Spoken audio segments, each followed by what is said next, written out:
Assalamualaikum warahmatullahi wabarakatuh. Saya Ronald Hamonangan Sibarani, dari Fakultas Hukum, Prodi Ilmu Hukum. Kali ini saya akan membahas tentang dengan tema hak cipta dan perlindungan karya digital. Sebelumnya harus kita ketahui apa itu pengertian dari hak cipta. Menurut saya, hak cipta adalah hak eksklusif pencipta atau pemegang hak cipta untuk mengatur, mengumumkan, menggandakan serta memberikan izin penggunaan atas karya ciptaan. Dalam hukum Indonesia, hak cipta diatur di dalam Undang-Undang Nomor 28 Tahun 2014 tentang hak cipta. Hak cipta timbul secara otomatis setelah karya diwujudkan, tanpa perlu didaftarkan. Pendaftaran hanya berfungsi sebagai bukti awal jika terjadi sengketa. Ada beberapa jenis dalam hak cipta.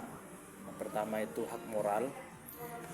Hak moral itu tidak dapat dialihkan dan melekat selamanya pada pencipta, termasuk hak untuk mencantumkan nama pencipta, mempertahankan kebutuhan ciptaan.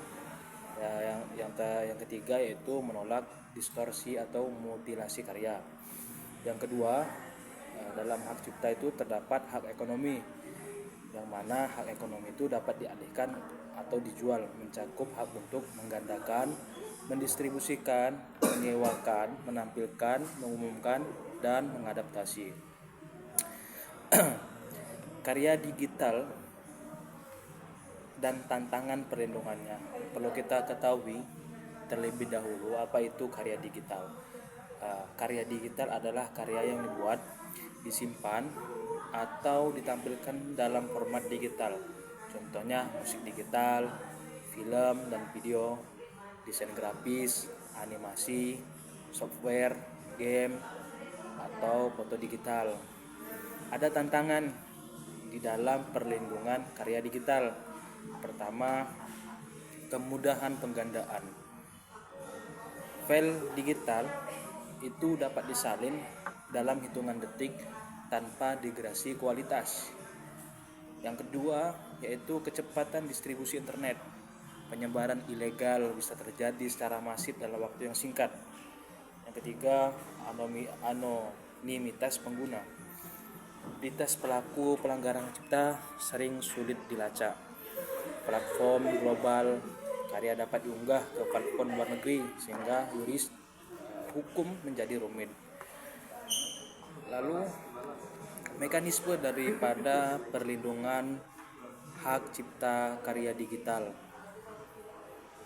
Ada undang-undang yang mengatur tentang perlindungan hak cipta karya digital. Yang pertama itu Undang-Undang Hak Cipta Indonesia Nomor 28 Tahun 2014. Undang-undang ini melindungi hampir semua bentuk karya digital.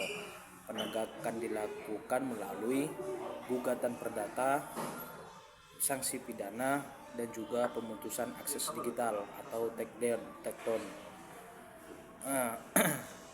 Yang kedua, untuk mekanisme perlindungan ini yaitu perlindungan teknis. Itu bisa dilakukan dengan cara enkripsi file atau penguncian fitur copy paste. Ketiga, yaitu tentang perlindungan melalui platform digital. Itu memiliki sistem Content ID. Ada beberapa kasus tentang hak cipta karya digital ini. Pertama itu yang sering terjadi yaitu pembajakan software, yang mana software merupakan salah satu karya yang paling sering dibajak. Modus pembajakannya yaitu lisensi ilegal, downgrade, update supaya tidak terdeteksi, penyebaran melalui website, file sharing.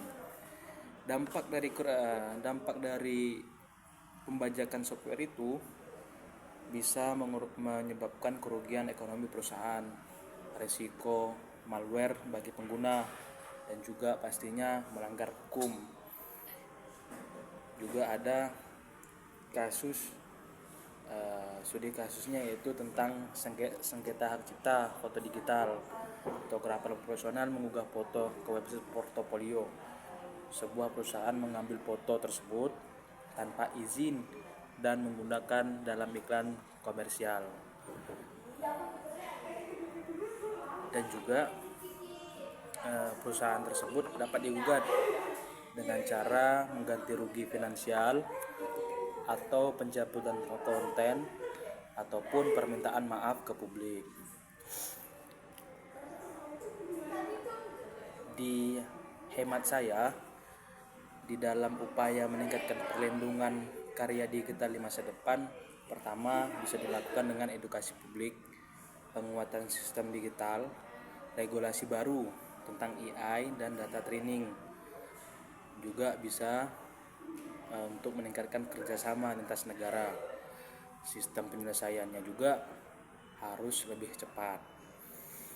Jadi kita bisa ambil kesimpulan bahwa hak cipta memainkan peran penting dalam menjaga kreativitas, integritas karya, serta ekosistem ekonomi kreatif. Namun di era digital, tantangan perlindungannya menjadi semakin kompleks.